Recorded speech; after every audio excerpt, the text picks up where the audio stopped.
ഇതൊക്കെയാണ് ശരിക്കും ഈ വിലായത്തിന്റെ മർത്തബകൾ ജനറലായിട്ട് പഠിക്കാറുള്ളത്. രണ്ടു തരം വിലായത്തുണ്ട്. ഒന്ന് ചെറിയ വിലായത്ത്, രണ്ട് വലിയ വിലായത്ത്. ചെറിയ വിലായത്തിനാണ് വിലായത്ത് എന്ന് പറയുന്നത്, വലിയ വിലായത്താണ് വലായത്ത് എന്ന് പറയുന്നത്. ചെറിയ വിലായത്തിൽ അവരെ ബന്ധം റസൂലുള്ളാഹി സ്വല്ലല്ലാഹു അലൈഹി വസല്ലം വരെ എത്തുന്നുള്ളൂ. എന്നാൽ വലിയ വിലായത്തിൽ അള്ളാഹുവിനോട് സംസാരിക്കുന്നതാണ് ഏറ്റവും ആദ്യത്തെ സ്റ്റെപ്പ്. അതിന് മുകളിലുള്ള ആളുകൾ അള്ളാഹുവിനെ കാണുന്നവരാണ്, അതിന് മുകളിലുള്ള അള്ളാഹു ലയിക്കുന്നവരാണ്. അങ്ങനെ മേലോട്ട് പോകുന്ന മർത്തബകളാണ് അതിലുള്ളത്. അതുപോലെ ഷെയ്ഖന്മാരുടെ കേസിലും ഡിഫറെന്റ് കാറ്റഗറി ഉണ്ട്. ഷെയ്ഖുൽ കാമിലുണ്ട്, അതേപോലെ ഷെയ്ഖുൽ അക്മലുണ്ട്, ഷെയ്ഖുൽ മുക്കമ്മലുണ്ട്.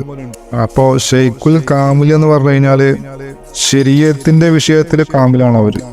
നമ്മൾ പക്ഷേ മനസ്സിലാക്കി വെച്ചത് ഷെയ്ഖുൽ കാമിൽ എന്ന് പറഞ്ഞു കഴിഞ്ഞാല് ശരീഅത്തിലും തെരീഖത്തിലും ഹഖീഖത്തിലൊക്കെ കാമിലാണെന്നാണ്. അങ്ങനെയല്ല അതിന്റെ ഹഖീഖത്ത്.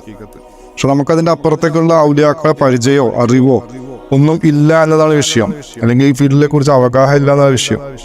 ഷെയ്ഖുൽ കാമിൽ എന്ന് പറഞ്ഞു കഴിഞ്ഞാൽ ശരീഅത്തിലെ കാമിലാവുന്നുണ്ട്.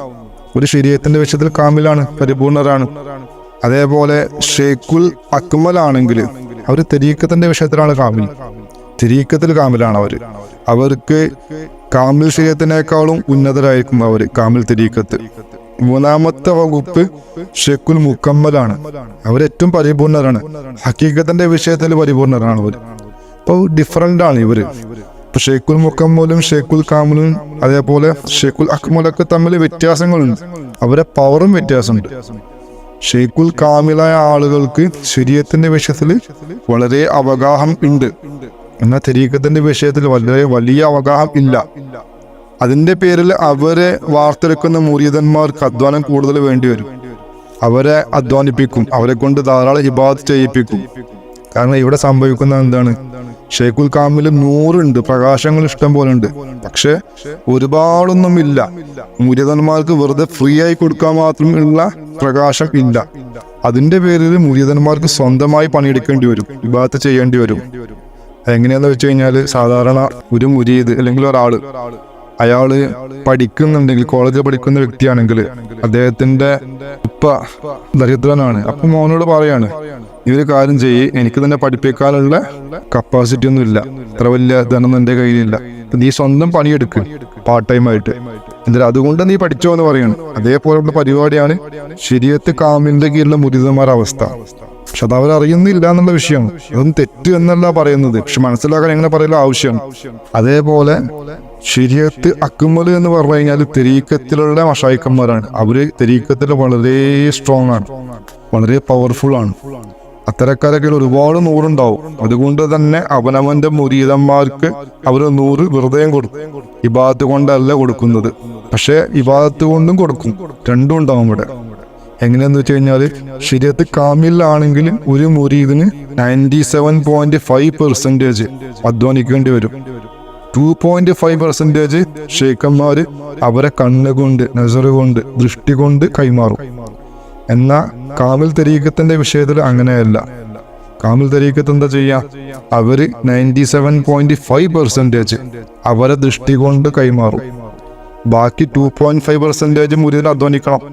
അധ്വാനം കുറവാണ്. അത് കോളേജിൽ പഠിക്കുന്ന ആളെ അവസ്ഥ നോക്കുകയെന്നുണ്ടെങ്കിൽ എങ്ങനെയാണ്, കോളേജിൽ പോകുന്ന ആളുകൾക്ക്, കുട്ടികൾക്ക് അവരെ പിതാക്കന്മാര് പറയാണ്, മോനെ നീ ചെറിയ എന്തെങ്കിലും പണിയൊക്കെ എടുത്താൽ മതി, അതുകൊണ്ട് നീ നിനക്ക് നിന്റെ കാര്യങ്ങളൊക്കെ ചെയ്യാം, എന്നാൽ ഞാൻ തന്നെ നിനക്കുള്ള കാര്യങ്ങളൊക്കെ ചെയ്തു തരാന്ന് പറഞ്ഞുകൊണ്ട് പൈസ കൊടുത്തുകൊണ്ട് പഠിപ്പിക്കുകയാണ്.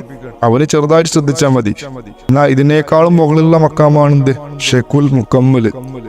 അവരെ മുരീദന്മാർക്ക് 100% ദൃഷ്ടി കൊണ്ട് മാത്രമാണ്. ആ ദൃഷ്ടി കൊണ്ട് മാത്രം സ്പിരിച്വൽ ഗ്രേസ്, ആത്മീയ അനുഗ്രഹം കൊടുക്കാൻ സാധിക്കുന്നതാണ് ഷെയ്ഖുൽ മുക്കമ്മല്. അത്തരം മശായിഖന്മാരും കൂട്ടത്തിലുണ്ട്. അവരെ മുരീദന്മാര് യാതൊരു അധ്വാനവും കൂടാതെ വലിയ വലിയ മക്കാമിലേക്ക് എത്തിപ്പെടും. ഇപ്പൊ ഷെയ്ഖുൽ മുക്കമ്മലായ മശായിഖന്മാരും കൂട്ടത്തിലുണ്ട്. പക്ഷെ അത്തരക്കാരായ മശായിഖന്മാരൊക്കെ വളരെ ദുർലഭമായിട്ടേ വരാറുള്ളൂ എന്ന് മാത്രം. ഷെയ്ഖുൽ കാമില് അല്ലെങ്കിൽ ശരീഅത്തിന്റെ മശായിഖന്മാർ എല്ലാ കാലഘട്ടത്തിലും ഉണ്ടാവും. അതെ, ഭൂമി അതൊന്നും ഒഴിവാവൂല. കാരണം എല്ലാ കാലഘട്ടത്തിലും നടക്കേണ്ട വിഷയമാണിത്. അപ്പൊ അതിന്റെ പേരിൽ എല്ലാ സമയത്തും ഇവരുണ്ടാവും. ഇവരെ കാര്യങ്ങള്, അധ്യാപനങ്ങള് ഒക്കെ വളരെ യോജിപ്പുണ്ടായിരിക്കും ശരീഅത്തിന്റെ വിഷയത്തിനോട്. അങ്ങനെ ശരീഅത്തിനോട് തൊട്ടടുത്ത് കിടക്കുന്ന തൈലീമാണ്. അത്തരക്കാര മശായിഖന്മാരെ മുസ്ലിയാക്കന്മാരെ എതിർക്കൂല, പണ്ഡിതന്മാരെ ആളുകൾ എതിർക്കൂല, സാധാരണക്കാരെ പണ്ഡിതന്മാര്. ഹക്കീക്കത്തിന്റെ പണ്ഡിതന്മാരല്ലെങ്കിലും എതിർക്കൂല. കാരണം അവരിൽ ഒരു ന്യൂനതയും ഇവരെ കണ്ണിൽ കാണൂല. അതിന്റെ പേരിൽ ഇവരാണെങ്കിലും അതിൽ ശരീരത്തിന് കൂടുതൽ ഇമ്പോർട്ടന്റ് കൊടുത്തുകൊണ്ടിരിക്കും തരീക്കത്തിനേക്കാൾ, ഇങ്ങനെയുള്ള വിഷയം. പക്ഷേ ശരീഅത്തുൽ കാമിലിനെ പോലെ അതിന്റെ മുകളിൽ വരുന്ന തരീക്കത്തിന്റെ മശായിക്കന്മാരും അതേപോലെ തന്നെ ഹക്കീക്കത്തിന്റെ മശായിക്കന്മാരും ആയി വരുന്നവര്, അവരെ മേഖല ശരീഅത്തിലല്ല. അതുകൊണ്ട് തന്നെ അവര് ശരീഅത്തിന്റെ വിഷയത്തിൽ കൂടുതൽ ഊന്നൽ കൊടുക്കൂല. ശരീഅത്ത് പാലിക്കുന്നവരാണ്, പക്ഷെ അതിൽ അവഗാഹമായ അറിവോ അത് അവരെ മുരീദന്മാർക്ക് അതിൽ അവഗാഹം വേണമെന്ന് പഠിപ്പിക്കുന്നവരല്ല. കാരണം അവർ ഹക്കീക്കത്ത് അറിഞ്ഞവരാണ്. എന്റെ പേരില് അത്തരം മശായിക്കന്മാര് വന്നു കഴിഞ്ഞാൽ അവരെ രീതികള്, അവരെ നെഫ്സിനെ, അവരെ മുരീദന്മാരെ നെഫ്സിനെ സ്ഫുടം ചെയ്യുന്ന രീതികൾ കണ്ടുകൊണ്ട് ശരീഅത്തിന്റെ പണ്ഡിതന്മാരെ തെറ്റിദ്ധരിക്കും, അവരെ കുറിച്ച് കുറ്റം പറയും. അങ്ങനെ ഒരുപാട് വിഷയങ്ങൾ ശരീഅത്തിന്റെ പണ്ഡിതന്മാർ അവർ തമ്മിലുണ്ടാവും. പക്ഷെ അവര് വലിയ മഹാന്മാരാണ്, ഇവർക്ക് മനസ്സിലാവൂല എന്നേ ഉള്ളൂ. അല്ലാഹു തആല ആ ഇൽമും ഈ ഇൽമും വേർതിരിച്ച് വെക്കാനുള്ള ഒരു ഹിക്മത്തും കൂടിയാണ് ഈ വിമർശനങ്ങൾ. കാരണം വിമർശനം എന്നുള്ള വലിയൊരു മറയാണ്. ആ മറ ക്ലോസ് ചെയ്യാൻ അള്ളാഹു തൗഫീഖ് ചെയ്തവർക്ക് മാത്രമേ കഴിയുള്ളൂ. എന്നത് ക്രൂസ് ചെയ്ത് മുന്നോട്ട് പോകുന്ന ആളുകൾക്ക് കിട്ടാവുന്ന വിഷയം അല്ലെങ്കിൽ ഗിഫ്റ്റ് വളരെ വലുതാണ്.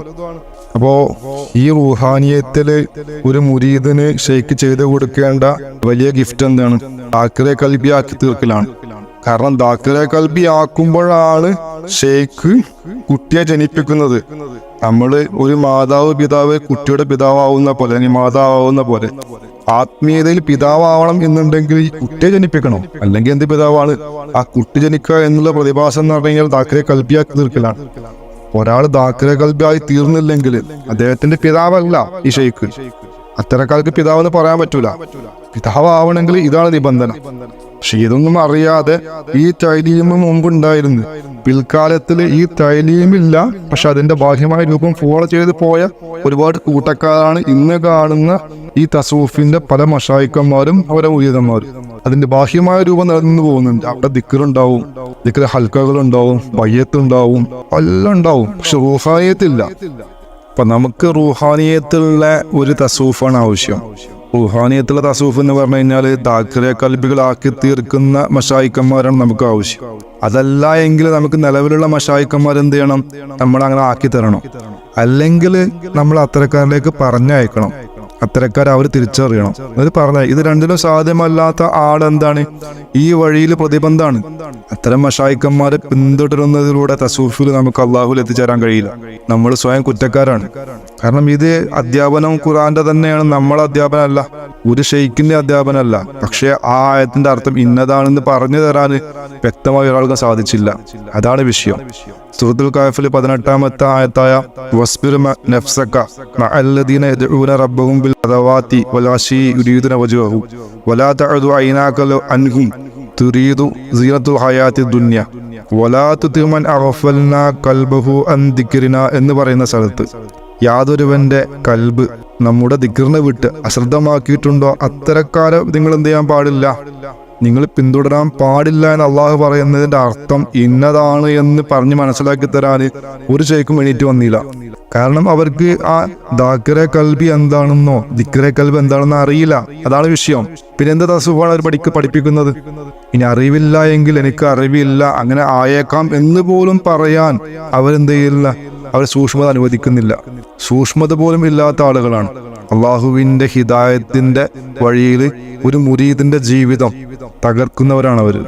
അള്ളാഹുവിന്റെ ഹുക്കുമ് ഇങ്ങനെ ഉണ്ട് എങ്കിൽ, ഈ മാർഗത്തില് ഒരു ആത്മീയ പിതാവാവണമെങ്കിൽ, ഷെയ്ഖ് ആവണമെങ്കിൽ, മുർഷിദെ കാമില് ആവണമെങ്കിൽ, അത് നമുക്ക് തിരിച്ചറിയണമെങ്കിൽ ഒക്കെ ഇതിന് എന്ത് വേണം? ദിക്റെ കൽബ് എന്നുള്ള മുതൽ തരാൻ സാധിക്കണം. അത് തരുന്നവരാണ് ഷെയ്ഖ്.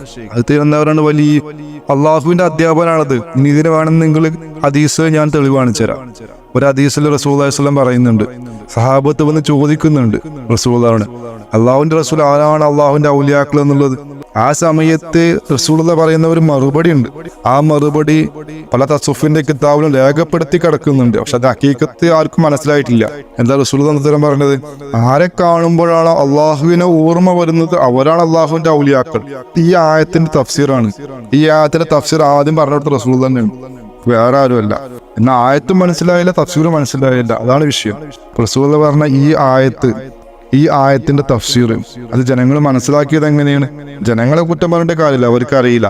പണ്ഡിതന്മാരാണ് മനസ്സിലാക്കി കൊടുക്കേണ്ടത്. പക്ഷെ പണ്ഡിതന്മാർക്ക് ഇതിനെ കുറിച്ച് അറിവില്ല. അപ്പൊ അവര് കണക്കാക്കിയ അർത്ഥം പോലെ നമ്മൾ മനസ്സിലാക്കുകയാണെങ്കിൽ, ആരെങ്കിലും കാണുമ്പോൾ അള്ളാഹിനെ ഓർമ്മ വരണമെങ്കിൽ ഓരെന്താണ്? അള്ളാഹിന്റെ ഔലിയാക്കളാണ്. നമുക്ക് എത്ര ആളുകൾക്ക് അള്ളാഹുവിനെ ഓർമ്മ വരുന്നുണ്ട്? പലരെയും കണ്ടുകൊണ്ട് AK ഉസ്താദിനെ കണ്ട് അള്ളാഹുവിനെ ഓർമ്മ വരുന്നുണ്ട്. AP ഉസ്താദിനെ കണ്ട് അവർക്ക് അള്ളാഹിനെ ഓർമ്മ വരുന്നുണ്ട്. മുജാഹിദീങ്ങള് അക്ബറിനെ കണ്ടാൽ ആർക്ക് ഓർമ്മ വരുന്നുണ്ടാവും? മുജാഹിദീങ്ങൾക്ക് അള്ളാഹിനെ ഓർമ്മ വരുന്നുണ്ടാവും. സാക്കിറുള്ളാഹിനെ കണ്ടു കഴിഞ്ഞാൽ അയാളെ പിന്തുടർന്നവർക്ക് അള്ളാഹിനെ ഓർമ്മ വരുന്നുണ്ടാവും. ഷിയാക്കൾ നേതാക്കളെ കാണുമ്പോൾ അവർക്ക് ഓർമ്മ വരുന്നുണ്ടാവും. ഇങ്ങനെ അള്ളാഹുവിന് ഓർമ്മ വരുന്നതാണ് ഇതിനുള്ള മാനദണ്ഡം എങ്കിൽ എല്ലാവരും വഴികേടിലാവുക ചെയ്യുന്നത്.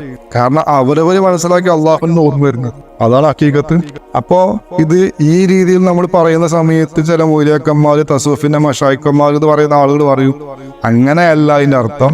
ശരിക്കുള്ള അള്ളാഹുവിനെ ഓർമ്മ വരുന്നതിന് അർത്ഥം എന്നുള്ളത്. അത് ശരിക്കുള്ള അള്ളാഹുവിനെ എങ്ങനെ നമുക്ക് മനസ്സിലാക്കാം? ബുദ്ധിയില്ലാത്തവർ, അറിവില്ലാത്തവർ എങ്ങനെ മനസ്സിലാക്കും? അപ്പൊ അവര് പറയുന്നത് ഇവര് പറയുന്നതല്ല ഇതിലുള്ള കാര്യം. ഇതിലുള്ള കാര്യം ദാഖിലെ കൽബി എന്നുള്ള വിഷയത്തിൽ അവതരിച്ച വിഷയമാണ്.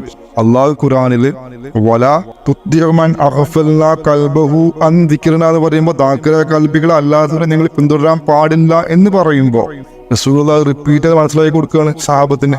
നിങ്ങൾ ആരെ കാണുമ്പോഴാണോ അള്ളാഹ് എന്ന് കൽബിന് ഓർമ്മ വരുന്നത്, ആ ഹദീസിൽ കൽബ് എന്നുള്ള പദമുണ്ട്, അതേപോലെ അള്ളാഹ് എന്നുള്ള പദമുണ്ട്. അള്ളാഹ് എന്ന് പറഞ്ഞാൽ ദിക്റാണ്, കൽബ് എന്ന് പറഞ്ഞാൽ ഹൃദയമാണ്. അപ്പൊ കൽബിലുള്ള അള്ളാഹ് എന്നുള്ള ആ സ്മരണ, അല്ലാതെ സ്മരണ എന്ന് മാത്രം നമ്മൾ പറഞ്ഞ് നിർത്തി കഴിഞ്ഞു കഴിഞ്ഞാൽ അർത്ഥം മാറിപ്പോവും.